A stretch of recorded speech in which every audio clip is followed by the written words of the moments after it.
Remove and drain the water tank. Remove and discard the used water filter. Before we assemble the new water filter, we need to soak it for 5 minutes. Set the new filter to the current month.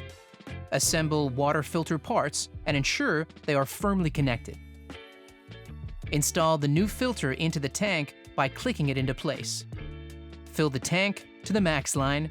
Now, reinstall the water tank. Set a reminder to change the filter after 90 days or 48 liters. Or head to sageappliances.com and subscribe to an automatic top-up of parts and accessories, which will be delivered to you based on the requirements of your machine.